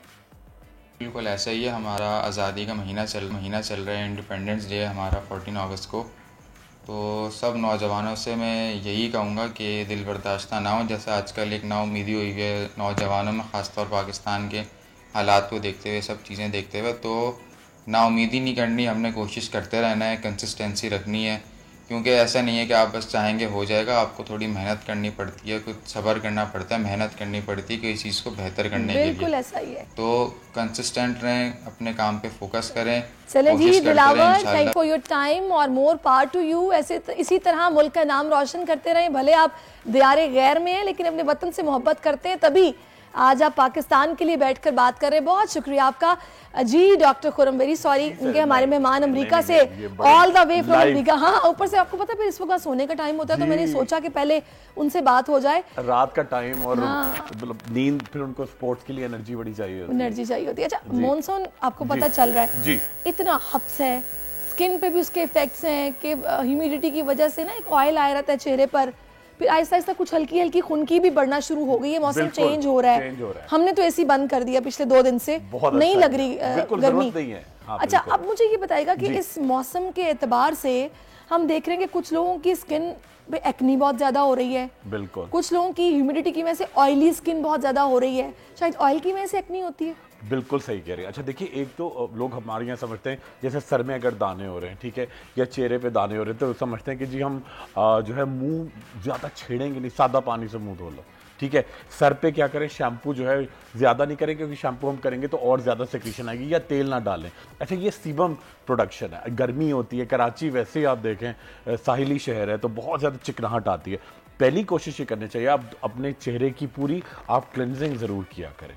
कोई सा भी अच्छा नॉन अल्कोहलिक एस्ट्रिंजेंट है, ठीक है। जब वो नहीं है तो आप क्या करें, रिकमेंड कर दें आप नाजरीन को। बिल्कुल, जैसे बहुत सारी कंपनीज का है। अच्छा, मगर फर्ज करें वो भी नहीं है तो आप सिंपल क्या करें, आपके घर में नॉर्मल पानी है, उसमें आप थोड़ा सा फिटकरी डाल के, ठीक है, घुमा के और उससे मुंह धोया करें वंस अ डे, तो आपका चेहरा ड्राई रहेगा। मतलब उतना ड्राई नहीं रहेगा मगर एक्स्ट्रा ऑयल नहीं आएगा। कितनी फिटकरी होनी चाहिए? बिल्कुल, देखिए आपने छोटा सा फिटकरी का एक टुकड़ा लेके घर में रखा हुआ है, पानी आपने लिया, उसमें घुमा दें, बस एक चक्कर दें, ठीक है, और थोड़ा सा वो आप पूरे चेहरे को अच्छी तरह से डैप करें और कॉटन से लगाएं, तो उससे क्या होगा, आपका चेहरे पे चिकनाई और लगता है मैल कुचैल सा हर वक्त लग रहा होता है। और लड़कियों का बड़ा इशू है, फोड़े, लड़कों का भी है, लड़कियों के बहुत ज़्यादा फोड़े फुंसियाँ आजकल बहुत ज़्यादा हो रहे हैं। एक तो आम गर्मियाँ, ठीक है, पसीना, ठीक है, और थर्ड चीज़ डेफिनेटली कोई काम पे जाती हैं पढ़ाई में तो वो सनस्क्रीन लगाती हैं, मेकअप लगाती हैं, तो उससे आपका पूरा चेहरा क्लॉग्ड रहता है, उससे आपके बड़े बड़े बॉयल्स और एक्ने डेवलप होती है। ये मेरे साथ हुआ है। बिल्कुल होता है, बिल्कुल होता है। उसकी देखिए उसका बेहतरीन सोल्यूशन क्या है। अच्छा, मैं अब आपको मैं ज़बरदस्त चीज़ का नेक्स्ट वीक में आपके लिए एक अच्छा सा फेस वॉश लाऊंगा जिसे आप 5-6 मरतबा मुँह धोएं। बिल्कुल सिंपल है, उससे एलोवेरा एक्सट्रैक्ट है, एक्स्ट्रा आपका ऑयल निकालेगा, ग्रीजी खत्म करेगा और स्किन को एक बड़ा सपल सा एक आपका फ्रेशनेस आती है। सबसे बड़ा प्रॉब्लम इस मौसम में होता है कि आपका जो कम्प्लेक्शन है ना डल हो जाता है, आप काले लगने लगते हो, तो लोग आपसे पूछते हैं तुम्हें क्या हो गया, तुम इतनी सांवली क्यों हो गई, आपके रंग को क्या हो गया है। बिल्कुल सही कह रही है। देखिए, एक तो बेहतरीन हल है पानी पीना, बहुत इंपॉर्टेंट है, दूध पीना बहुत इंपॉर्टेंट है। आप अपने चेहरे की क्लिनजिंग जरूर करें। उपटन हमने एक पूरा प्रोग्राम किया था, उपटन से क्लिनजिंग करें। थर्ड चीज़, अर्के गुलाब की छोटी बॉटल अपने बैग में लड़कियां लड़के दोनों ज़रूर रखें, उससे स्प्रे करते रहें, ठीक है। और चौथी चीज़ बड़ी इंपॉर्टेंट है, पूरी नींद सही टाइम पे, मतलब 6 से 8 घंटे आप नींद लें रात की। ये नहीं कि अब दोपहर में 2 घंटे, रात शाम में 10 से 11 1-2 घंटे, फिर सुबह को फजर के बाद नींद आ रही है, तो वो आपकी स्किन को और डल करता है। नींद इतना कनेक्टेड है ना इन सब चीज़ों के साथ कि आपकी हेल्थ के साथ उस तरीके से कि आप फ्रेश फील नहीं करते, आपके हार्मोन्स डिस्टर्ब हो जाते हैं, आप ओबीज हो जाते हैं, डायबिटीज हो जाती है, आप लेथार्जिक रहते हैं। नींद इतनी जरूरी है, याददाश्त आपकी खोने लगती है। बिल्कुल, ये लोग समझते हैं पता नहीं नींद को किसी भी टाइम पे ले लो। देखो, अब सबसे इंपॉर्टेंट आपने जो बताया लोगों को पता नहीं, हार्मोन्स इम्बैलेंस होते हैं, लड़कियों के भी मर्दों के भी। उससे क्या होता है कि आपकी पूरी ग्रोथ, नशोनुमा, लड़कियों का सबसे बड़ा 24, 25, 26 साल की ये हाथ लगाया, फ्रैक्चर हो गया बहुत क्योंकि हार्मोन। अच्छा, कुछ कहो तो सुनने को मिलता है भी आप लोगों ने पुरानी खुराकें खाई नहीं है, आप आजकल वो खुराकें नहीं है। वो तो खुराकें ही नहीं है। हाँ। अच्छा, एक तो ये आपने बताया पुरानी खुराकें नहीं है। अच्छा, आप दूध पिए, दूध अब कहाँ अच्छा आता है, स्मेल आती है जी, स्मेल आती है, और कहाँ अच्छा आता है। अच्छा, आपके यहाँ चाय बनती है जी, उसमें दूध डलता है जी, डलता है। आप वही दूध तो पिए, कस्टर्ड खाती हैं आप, खीर खाती हैं, ठीक है। और दूध में देखिए जब इलाज है तो थोड़ा आप नाक, अगर आपको थोड़े दिन नाक गवार गुजर रहा है, थोड़ा नाक को कंट्रोल करके कर लें। फिर टेट्रा पैक वाले देखिए इतने बुरे नहीं है। टेट्रा पैक वाले आप देखिए अच्छे तो नहीं कहूँगा मैं, क्योंकि असली दूध का तो नेमल बदल नहीं है, मगर अब उसके अलावा कोई और सोल्यूशन नहीं है ना, कोई चारा नहीं है। आप अगर वो डिब्बे वो भी ना लें, उसमें से बदबू आ रही है, वो ख़राब। अच्छा, एक तो लोगों का ना गूगल ने या नेट ने या थोड़ी अवेयरनेस ज़्यादा हो गई, हल है नहीं है। देखिए दुनिया में अवेयरनेस आई है, सोल्यूशन भी है। हमारी अवेयरनेस की तो भरमार है, सोल्यूशन है ही नहीं कोई, ठीक है। तो अच्छा, वो अब जब लोग कहते हैं जी दूध में तो देखे वो क्या खाते, हमने खुद देखा सड़क पे गाय जा रही थी, वो कूड़ा भी खा रही है, वो गंदा पानी पी रही है, उसकी एक तरफ कूड़ा जल भी रहा है। वो भाई वो वाली गाय जो है ना, वो शायद वो दूध वाली नहीं होती होगी, तो भैंस का दूध जो मिलता है शॉप्स पे जो मिलता है जी, फुल क्रीम जो मिल्क होता है, जो फुल फैट होता है, हाँ वो भैंस का होता है। अच्छा, अगर आप पूरा समझा दें, नहीं आजकल तो ऐसे इंजेक्शन लग रहे हैं हार्मोन्स के, हाँ जी, ये तो है, देखिए ये तो है। अब आपको देखिए, आप खुद चुन लें, या तो कोई अच्छा बाड़ा हो आपके घर के पास जहाँ से आप दूध ले सके, नहीं तो आप टेट्रा पैक ठीक रहेगा। अच्छा, दूध का एक और देखिए, एक तो दूध पीना, ठीक है, दूध से आप बाल भी धोया करें वंस अ वीक, ठीक है। इसका बेहतरीन सोल्यूशन है। आपने क्या किया, 1 प्याला दूध, मतलब हाफ प्याला दूध, उसके अंदर 1 चमचा आपने डाला, आप अच्छी तरह से पीस के हल्दी, ठीक है। उसके अंदर विटामिन, ये पहली बार सुन रही हूँ मैं दूध से बाल धोने का। Once a week. उससे क्या होगा, डैंड्रफ नहीं होगी आपकी, ठीक है। आपके बाल बड़े, वो जो बम फटापन आता है ना, वो चला जाएगा, ठीक है। उसमें हल्दी डालें, 2 चमचे ग्लिसरीन ऐड करें। देखिए 250 रुपया किलो दूध और आप कह रहे हो उसे सर धोएं अपना? नहीं, लीटर कहूंगी मैं, किलो कह दिया मैंने। जी जी जी, एक ही बात है। देखिए एक छोटा प्याला, ठीक है, उसमें 3 से 4 चमचे डालें। बाकी आप उसको पानी से, एक दूध का लैक्टिक एसिड बन गया। लैक्टिक एसिड है ना, देखिए वो उससे क्या होता है, जैसे हम लैक्टिक एसिड चेहरे पे भी लगाते हैं, दूध के अंदर जो स्किन का इफेक्ट, देखिए बॉडी में तो प्रोटीन है, ठीक है, प्रोटीन है, कैरेटिन है, कोलेजन है, मगर चेहरे पे क्या है, वो लैक्टिक एसिड है, ठीक है। तो आपने या चेहरे पे या बालों में, ठीक है, आपने 3 से 4 चमचे दूध लिया, 1 चमचा हल्दी डाला, 4 से 5 चमचे ग्लिसरीन ली और उसके अंदर ऐड करेंगे थोड़ा सा मीठा सोडा, ठीक है, जो खाना पकाने में भी काम आता है। मिक्स किया और पूरे बालों में आप लगा के ऊपर से आप पहन लें शावर कैप 15 मिनट के लिए, ठीक है। और फिर आप किसी बेबी शैम्पू से बाल धोएं। आपके बाल पूरे वीक, एक तो स्मेल नहीं आएगी, जो एक बड़ा इशू होता है, जुए नहीं प्रोडक्शन होगी, ठीक है। थर्ड, आपकी सिकरी खुश्की नहीं आएगी। और चौथे, जो लड़कियां कहती हैं मैं सब कुछ करती हूँ, बाल मेरे लगता है बम फटे हुए हैं, ये आपने अक्सर सुना होगा, फ्रिजी बाल हो रहे होते हैं, तो वो फ्रिजी होंगे नहीं, ठीक है। और कंडीशनर करने से बिल्कुल ना घबराएं। लड़कियां बड़े कंडीशनर से डरती हैं, लेकिन स्कैल्प पे कंडीशनर सुनना नहीं करते। स्कैल्प पे नहीं करते, देखिए कुछ लोग स्कैल्प पे करते हैं, वो अपने सर के अंदर लगाते हैं। कंडीशनर आपको सिर्फ ऊपर लगाना है, रूट्स पे नहीं लगाना, एंड्स पे लगाना है। रूट्स में नहीं लगाना, लोग रूट्स में लगे होते हैं, रूट्स में ना लगाएं, ठीक है। और सबसे इंपॉर्टेंट बात है, आप खाएंगे सही तो आपके बाल अच्छे होंगे, ठीक है। अच्छा, मगर ये बाल, देखिए मेरी बात सुनिए, अगर आयरन इंटेक नहीं है, कैल्शियम इंटेक नहीं है, तो आप कैसे जो मर्जी दुनिया की चीज लगा लें, महंगे से महंगा आप कोई भी ऐसा ट्रीटमेंट ले लें, लेकिन आपके बाल गिरेंगे। आपकी बॉडी के अंदर जब तक सब कुछ पूरा नहीं होगा तो बाहर से सब झड़ेगा, नाखून हो, बाल हो, दांत हो, ये सब खराब होंगे। देखिए बिल्कुल सारा प्रोटीन है। अच्छा, ये बाल लोग अलग चीज समझते हैं, खाल लोग अलग चीज समझते हैं, ठीक है, नाखून अलग चीज समझते हैं, बॉडी अलग समझते हैं, सारा इंटरकनेक्टेड है और तमाम प्रोटीन है। अच्छा, प्रोटीन का मतलब ये नहीं कि सिर्फ गोश्त खाना है जी, हमने तो 2 किलो इतना महंगा। दालों में प्रोटीन होती है, दालों में प्रोटीन होती है, छोलों में होती है, लोबिया में होती है, काले चने में होती है, दूध में होती है, दही में होती है, अंडे में होती है, मछली में होती है, और क्या क्या समझे कितनी चीजें, मगर ये सारी एक साथ नहीं खानी है, थोड़ी खाएं, थोड़ी सी सब, ये भी ना करेंगे बस गोश्त ही पागलों की तरह खा रहे हैं आप। मतलब इतना सा एक आप पीस मीट का ले लें, साथ आप वेजीज रखें, सब्जियां खाएं, सब्जियों का दिल नहीं चाह रहा, सूप पी ले, वेजिटेबल, बिल्कुल बहुत सारी ऑप्शंस हैं। अब तो खैर पाकिस्तानियों के पास तो रेंज है खानों की, हाँ।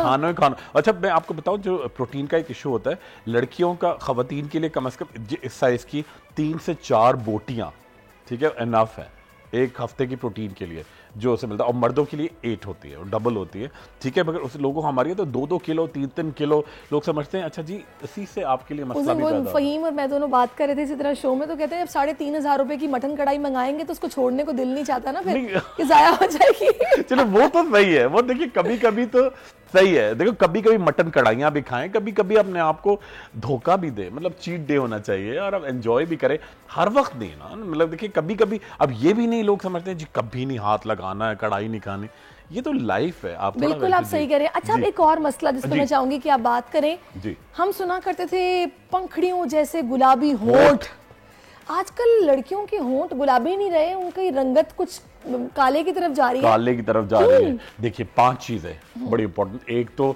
आयरन की कमी जो आपने अभी बताया, ठीक है। सेकंड, कोई सेल लगती है ना कॉस्मेटिक की, वो इकट्ठा बहुत सारा लेके लिपस्टिक आ जाती है। अच्छा, फिर ये भी नहीं देखते अक्सर लोग कि एक्सपायर तो नहीं हुई भी लिपस्टिक लगा लेते हैं, होंठों पे मिर्चें लग रही होती हैं, अजीब गंदी सी ड्राइनेस हो जाती है, पर वो लिपस्टिक लगा रही है। अच्छा, वो इकट्ठी खरीद के ले आती हैं, ठीक है। अच्छा, शुरू में 2-4 तो अच्छी होती है, फिर वो एक्सपायरी डेट निकल जाती है और वो लगाई चली जा रही है, ठीक है। थर्ड चीज़ होती है, कुछ डिजीज़ होती है जैसे सोराइसिस हो गया या एक्जिमा हो गया, या बहुत सारे बच्चों को होंठों पे ज़बान फेरने की आदत होती है, ठीक है। और चौथी चीज़ क्या होती है कि जी जो लोग ख़वातीन हज़रात सिगरेट पीते हैं, ठीक है, एक तो वो है। और चौथी चीज़, आपकी स्किन का पूरे केयर नहीं होती ना, तो आपकी स्किन भी डार्क और होंठ बिल्कुल काले। तो देखिए, एक तो आयरन का आपको बड़ा ख्याल रखना चाहिए ना, आपकी ग़िज़ा में फौलाद हो, ठीक है। फौलाद कैसे आएगा जी? दूध से आएगा, ठीक है, पालक से आएगा, गाजर से आएगा, चुकंदर के रायते से आएगा। अच्छा, ये तो जहर लगती है ना चीजें आजकल के बच्चों को। मुझे इतना गुस्सा आता है जब बच्चे कहते हैं कि जी मुझे नहीं ये खाना, अगर हम शिमला मिर्च बोले उन्हें खा लो, मुझे इसमें से स्मेल आती है, मैं चुकंदर नहीं खा सकती, मुझे नहीं अच्छा लगता। हाँ, बैंगन से नफरत है, ठीक है। ये तमाम चीजें आयरन है। मगर देखिए मेरा ख्याल है कि बच्चों को इस तरह कोई टेस्टी चीजें बना के, चुकंदर का रायता आप देखें कितना अच्छा होता है, ठीक है। इसी तरह पालक, अब बड़े लोग भी मैंने देखा है, पालक के पकौड़े खा लेंगे, वैसे मौत आएगी पालक। वो तो पालक, अच्छा खवातीन को अक्सर बात करें, कोई फौरन शुरू हो जाते जी मुझे तो स्टोन है, ये है। देखिए आप ज्यादा नहीं खानी है आपको, स्टोन है तो उसका केयर क्यों नहीं कर रही हैं आप? अच्छा, एक खातून में अभी उनके लिए ही मैसेज है, ऐसे लोगों के लिए भी और उन खातून के लिए भी, उनको एक बहुत दिन से गॉल ब्लैडर में स्टोन है, ठीक है। और ये बड़ी कॉमन कंडीशन है लड़कियों में, खवातीन में थोड़ा बड़ी होती हैं या चिकनाई ज़्यादा या बहुत मोटी होती हैं तो आपके गॉल ब्लैडर में स्टोन्स आ जाते हैं, ठीक है। अच्छा, वो उससे शदीद आपको किसी वक्त भी इमरजेंसी में पेन हो सकता है, ठीक है, और बर्स्ट भी हो सकता है। लोग क्या करते हैं जी, टाले जा रहे हैं जी, मैंने 4 कतरे वो पी लिए जी, किसी ने वो बता दिया, उससे मैं गुजारा कर रही हूँ या कर रहा हूँ, ठीक है। इवेंचुअली क्या होता है कि आपके लिए आगे चल के वो बड़ा ही खतरनाक होता है। आपको ना खाने का दिल चाहता है, हर वक्त डकारें आती रहती हैं, पेट फूला रहता है, ठीक है, और आपका जो होंठ, पूरा स्किन टेक्सचर, बाल वाल सारे डल रहते हैं। अच्छा, बाल जैसे आप कर रही थी तरह में ऐड करेंगे कि बाल झड़ना बड़ी अच्छी बात है। बाल आपके 100 से 150 डेली झड़े तो अच्छी बात है, मगर आप कंगा करें, ये नहीं कि मतलब टूटे नहीं, मतलब झड़ेंगे तो अच्छे बाल आएंगे आपके। अच्छा जी, तो लोग तो परेशान रहते हैं झड़ने की वजह से, एक बाल ना गिरे, एक बाल ना वो। अच्छा, लोग बहुत सारे, आपको तो आइडिया नहीं होगा, लड़कियां लड़के एक हफ्ता कंगा नहीं करते, यूं बाल रोक के बैठे, वो कंगा करेंगे तो बाल आएंगे, तो फिर तो इकट्ठे उतरते हैं, फिर रोते हैं, ठीक है। फिर तो उतरेंगे ना, रोजाना आपके 100-150 का एक हफ्ते में जमा कर लेना, 1000 बाल हो गए। अच्छा, मैं आपको अपना भी एक्सपीरियंस शेयर करती हूँ ना। मैंने एक दफा किसी से हेयर कट लिया, पता नहीं लोग ये भी कहते हैं मिथ बनी हुई है या क्या वजह है कि जी ये हाथ की भी बात होती है कि आप अगर किसी से कटिंग करा लें, अगर उसका हाथ मतलब कुछ में वो बात नहीं है तो आपके बाल झड़ेंगे भी, बढ़ेंगे भी नहीं, ऐसा होता है? ऐसा बिल्कुल नहीं है, और इसीलिए तो फिर आपको सुनता हूँ एक और है ना, हर वक्त अम्माएं छोटा बच्चा कुछ बाल आए नहीं, गंजा करा दिया, गंज टेंट करा दीजिए, उसके बाल घने आएंगे, ऐसा कुछ नहीं होता, ये भी मिथ है, ये भी मिथ है। और एक और चीज है, ये जो माएं छोटी छोटी बच्चियों की इतनी कस कस के पोनियां बनाती हैं, उनके माथे खाली कर देती हैं आगे से। ये अक्सर लड़कियों में एक इतना इशू आ रहा है, टीनेजर लड़कियां माँ आती हैं सब ना, कि वो जी माथा उनका यहां तक जा रहा है, लड़कियों के ना माथे का बड़ा इशू हो रहा है, क्योंकि माएं शुरू से बच्चियों के ना बाल खींच के पीछे बना देती हैं, तो ये उनका माथा इतना चौड़ा, खवातीन लड़कियों मांग चौड़ी हो जाती है बचपन से ही, क्योंकि वो बार बार वही निकलती रहती है। फिर क्या करते हैं, क्योंकि इतनी खींच की पोनीज बनती हैं कि उनके माथे से बाल जो है ना वो सारे पीछे चले जाते हैं, वो आगे से बेचारी गंजी रहती हैं, बड़ियों के पोनीटेल बनाती हैं, वो अच्छी नहीं लगती, वो अच्छी नहीं लगती। बिल्कुल सही कह रही है, ये क्या चक्कर है, तो उसको इतना खींच के मैं अपना एक्सपीरियंस शेयर कर रही थी आपके साथ कि इसी तरह ना मैंने खैर किसी से कट लिया, और ये मिथ है, मैं इसको नहीं मानती, लेकिन उसके बाद कुछ यूं हुआ, शायद हार्मोनल चेंजेस होगी, मेरी डाइट में कोई ऐसी चेंज आई होगी, मैंने थोड़ी केयरलेसनेस का मुजाहिरा किया होगा, मेरे बाल बहुत झड़े। अच्छा। इतने झड़े कि मेरे बाल हाफ हो गए, ये अभी जो आप मेरे बाल देख रहे हैं ना, डबल थे। उसके बाद मैंने ये भी नोटिस किया कि मेरे बढ़ भी नहीं रहे। मैं बहुत परेशान हुई कि मैं अब क्या करूं। मैंने सिर्फ आसान सा एक चीज की, एक तो मैंने अपनी डाइट अच्छी की, मैंने ऑयलिंग प्रॉपर शुरू की, थोड़ा दही और अंडे का इस्तेमाल किया, तीसरी चीज मैंने हर महीने इतनी ट्रिमिंग करानी शुरू कर दी।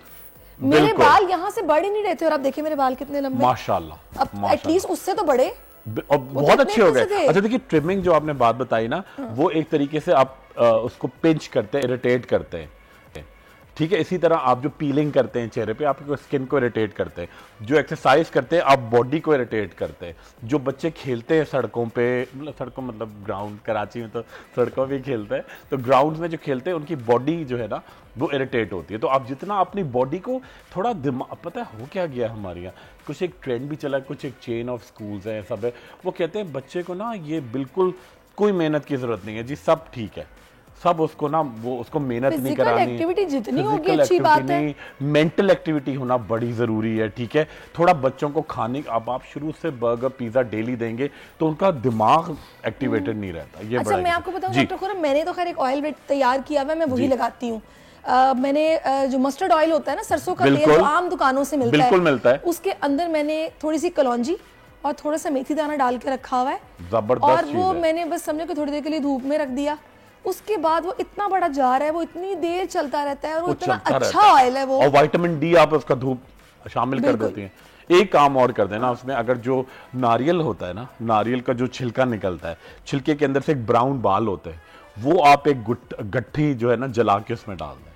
क्या बात है, जबरदस्त हो जाएगा। अच्छा, टाइम खत्म होने वाला, आप जो लाए फटाफट बता दें। जी बिल्कुल, गुलाबी आप बता दें पंखड़ियों वाले भी हों, ठीक है जी। बिल्कुल सिंपल सा। देखिए ये हमने लिया हुआ है ग्लिसरीन, देखिए मैं दिखा दूं नाज़रीन को हमारे, 1 चमचा ये देखिए आ गया ग्लिसरीन, ठीक है, ये ग्लिसरीन, ठीक है। उसके साथ डालेंगे 1 चमचा अर्के गुलाब और बिल्कुल थोड़ी सी व्हाइट शक्कर, ठीक है, ये देखिए। अच्छा ये एक मिक्सचर हम बना रहे हैं। अच्छा ये एक वैसे लिप बाम है, देखिए इसमें अंदर क्या है, शहद की मक्खियों का छत्ता, ठीक है। ये आपको क्या, अगर आपके होंठ काले हो रहे हैं, आप रोजाना ये क्वांटिटी मैंने आपको बताई है, देखिए होंठों पे देख, या आप उंगली पे देख रही है, 3 टाइम्स अ डे आप पूरे होंठों पे लगाएं। मैं भी आपको दिखाता हूँ, ये आप अच्छी तरह से बैठी हुई है ना, आप जब टीवी देख रही हैं कुछ भी है, ये आप लिप बाम लगाती चली जाएं 3 टाइम्स अ डे, ठीक है, बस।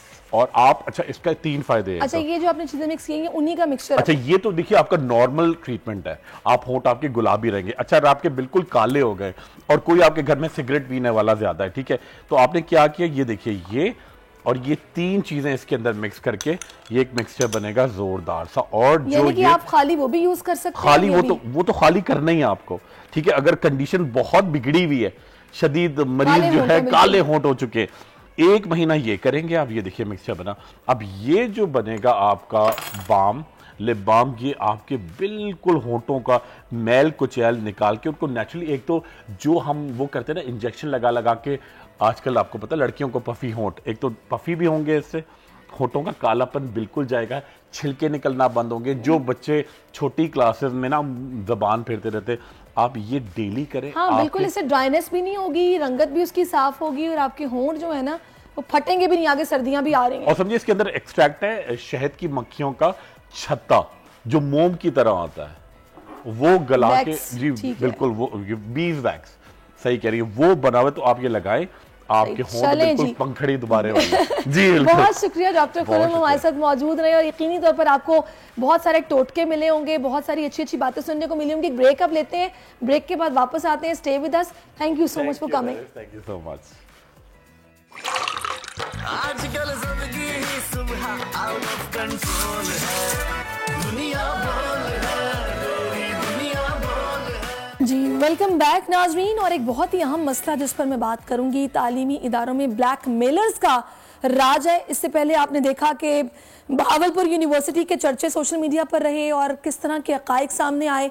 अभी इस्लामिक यूनिवर्सिटी के बाद ज्यादती का एक और केस सामने आ गया है। डेरा गाजी खान की गाजी यूनिवर्सिटी में तालिबा के साथ मुबैना ज्यादती के इल्ज़ाम में 2 प्रोफेसर्स के खिलाफ FIR दर्ज हो गई है।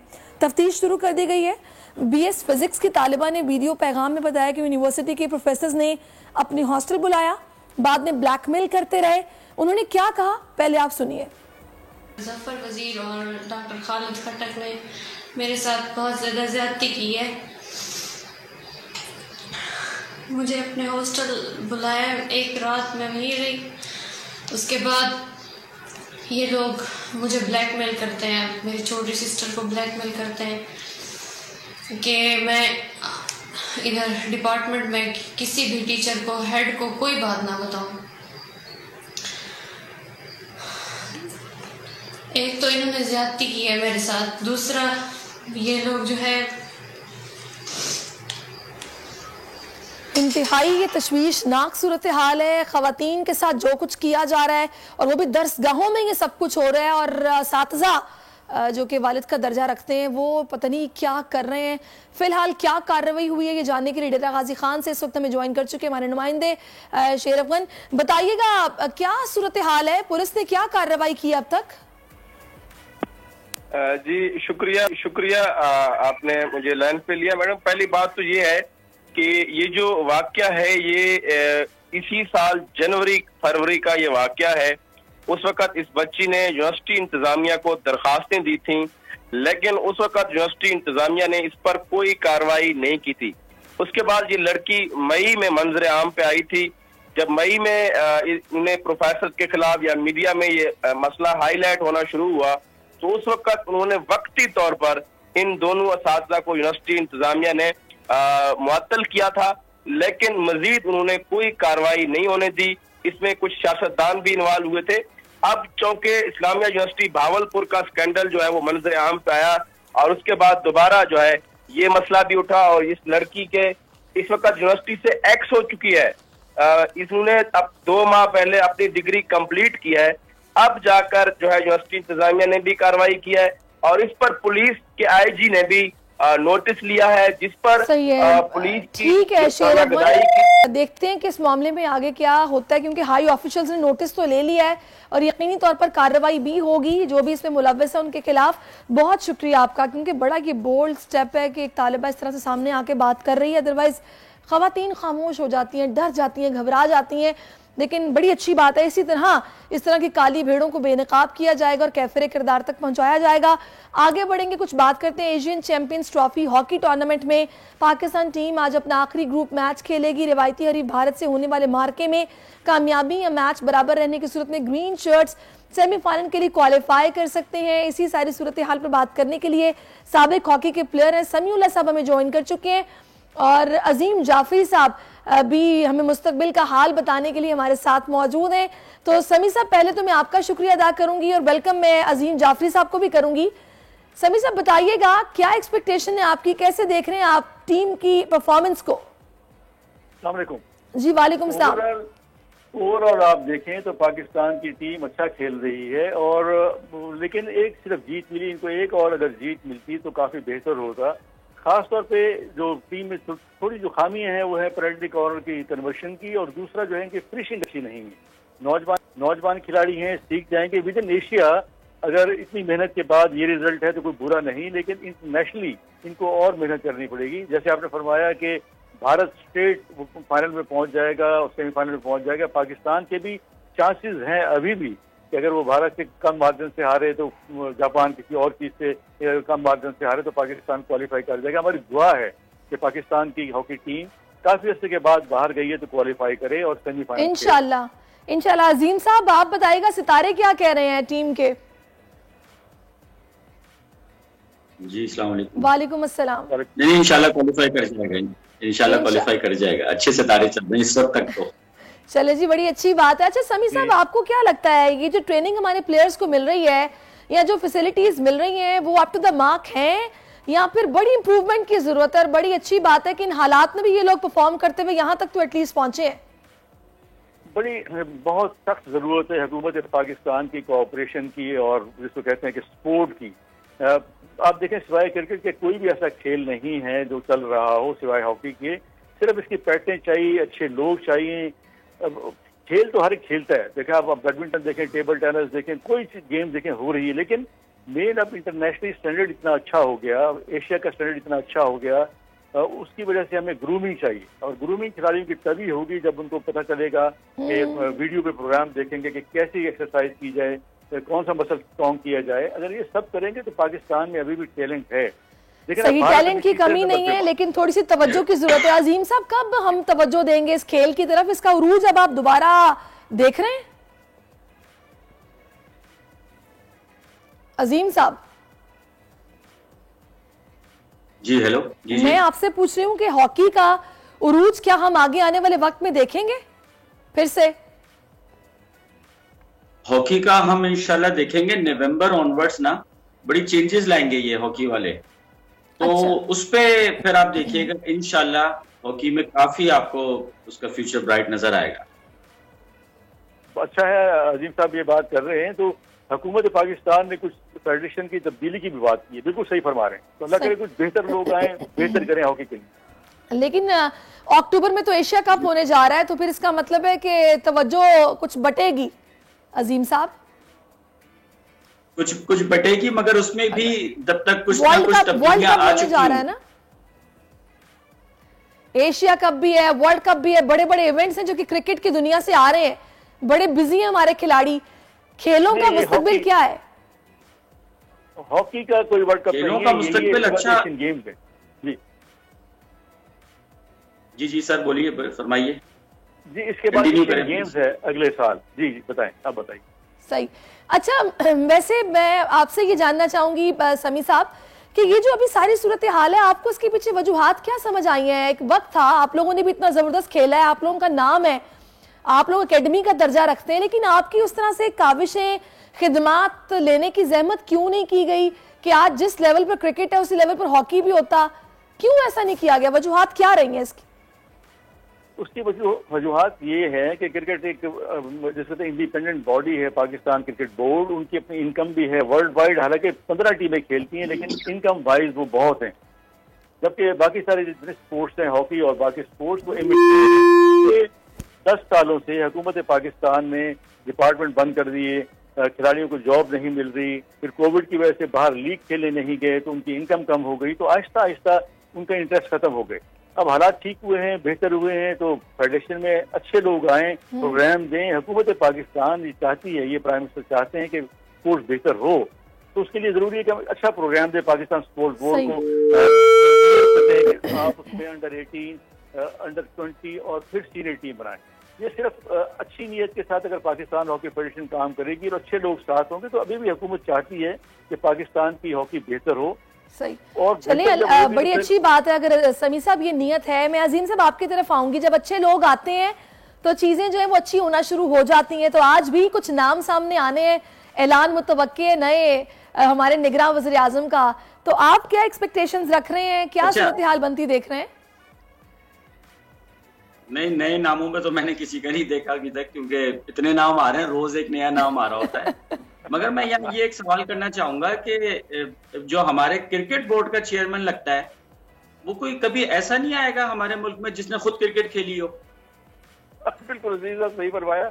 यही वजह है कि हर जगह नॉन जो है स्पोर्ट्समैन आ रहे हैं, अल्लाह करे ये बेहतर करें। वो फिर जो सिलेक्शन करते हैं वो उस किस्म के लोगों की करते हैं जो उनके यस मैन हो। तो हॉकी भी इसी वजह से खराब हुई, स्क्वॉश भी इस वजह से खराब हुई। अब क्रिकेट को भी देखें, ओवरऑल अगर देखें, इंडिविजुअली खिलाड़ी बड़े अच्छे हैं, लेकिन एज ए टीम जिसको कहें वो कभी कभी खराबी होती है। ये चीजें बिल्कुल आप ठीक फरमा रहे हैं कि कोई बेहतर लोग हों, पाकिस्तान के प्रोफेशनल लोग आए, बड़े बड़े गुजरे। सर बाज़ दफा हैरानगी होती है, वसीम अकरम, वकार यूनस, ये सारे शोएब अख्तर, ये क्यों नहीं आते एज ए चेयरमैन? ये बाहर के बंदा क्यों आता है जिसने कभी बॉल पकड़ के खेली ना हो, मतलब क्रिकेट, उसको चेयरमैन लगा दिया? ये सिस्टम, ये कब हम निकलेंगे इस सिस्टम से? ये शिकवे अजीम साहब के शिकवों का जवाब दें आप समी साहब। अगर शिकवा गलत है तो आप नहीं, शिकवा बिल्कुल जायज है आपका।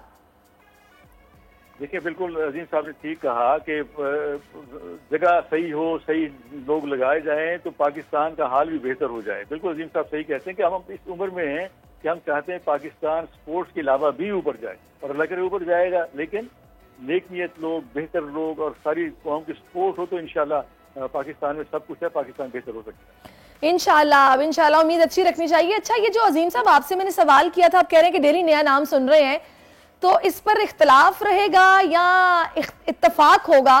क्या लग रहा है, आज जो नाम सामने आएगा ये आपस में डन हो जाएगी या फिर पार्लिमानी कमेटी के पास जाता मामला देख रहे हैं आप ये वाला? नहीं, अभी देखें क्या कहते हैं, तकरीबन 16-17 ऑनवर्ड्स ना कुछ प्लानिटरी चेंजेस आ रही हैं। उसमें मुझे लग रहा है कि वो जो 1 महीने के लिए आएगी, एक 30 डेज का फ्रेम होगा, उसमें कोई टेंशन तो जरूर क्रिएट होगी।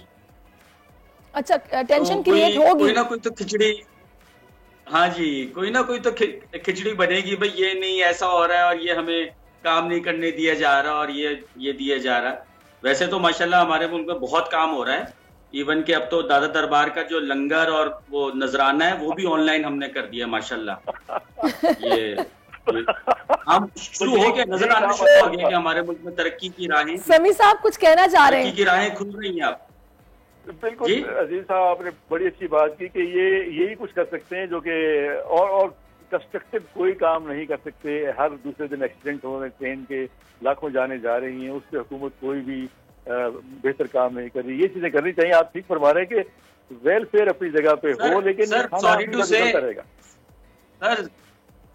टू से कई जाने जा रही हैं जल्जलों में, सैलाब में। इसमें एक दफा मुझे मौका दे दें, वजीर आजम बनने का 1 लाख बंदा टंगाना है मैंने, फिर देखें यूनिवर्सिटियां कैसे ठीक होती हैं, फिर देखें इदारे कैसे नहीं चलते। बस आपने कुछ सितारों को किसी ऐसे रुख की तरफ मोड़ें कि आपको ये मौका मिल जाए। हाँ नहीं, जो मेरे अज़ाइम है ना, इस सदी में तो नहीं मिलेगा मुझे, इस जन्म में तो नहीं मिलेगा। अच्छा, ऐसा मौका। चले, वैसे मैं बताऊं, ये वाली ख्वाहिश बहुत सारे लोग रखते हैं जो इस मुल्क से मोहब्बत करते हैं, आगे आजादी का जश्न भी मनाना है, तो ये जज्बा जो है ना, ये हर पाकिस्तानी में है। खैर बस कुछ मजबूरियां, कुछ ऐसी उलझनों में हम फंसे हुए हैं कि IMF को भी डील करना है, ताजरों को भी कन्विंस करना है, इन्वेस्टर्स को भी कन्विंस करना है, एक्सपोर्टर्स जो हैं वो भी चाहते हैं कि मामलात उनके हक में हो। तो खैर हुकूमत करना आसान नहीं, आप कह तो रहे हैं। बिल्कुल ठीक बात। नहीं, बड़ा आसान है। मैंने आपको कहा है ना, 1 लाख बंदा टांगे, फिर देखें काम कैसे होते हैं। मैं आपको गारंटी दे रहा हूँ। चले देखते हैं आपको ये मौका फिर इस सदी में मिलता है कि नहीं मिलता। बहुत शुक्रिया समी खान साहब, आप हमारे साथ मौजूद रहे, और अजीम साहब आपका भी बहुत शुक्रिया। बड़ी मजे की बातें आपसे हुई हैं, दिल तो चाह रहा था अभी और बातें हों, लेकिन वक्त चूंकि खत्म हो चुका है। आप अपना बहुत ख्याल रखें, मुझे दुआओं में याद रखें। कल इंशाल्लाह फिर से आपकी खिदमत में नए प्रोग्राम के साथ हाजिर होंगे। और कल तो फिर आपको पता है कि असेंबलियां तहलील हो चुकी होंगी, नई हुकूमत जो है उसका कयाम अमल में आ रहा होगा, तो देखते हैं चीजें किस तरफ जाती हैं। अल्लाह हाफिज। आजकल जिंदगी ही सुबह आउट ऑफ कंट्रोल है, दुनिया बोल है, दुनिया बोल है। तारीख का अमीर,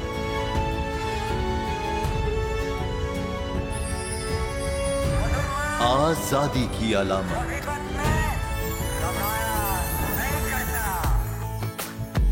हुस्न का आईनादार,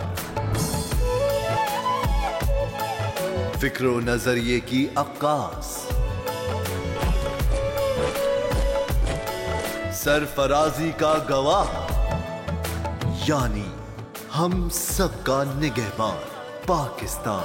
जिंदाबाद पाकिस्तान, पाकिस्तान। सब्सक्राइब करें और बेल दबाएं ताकि कोई खबर रह न जाए।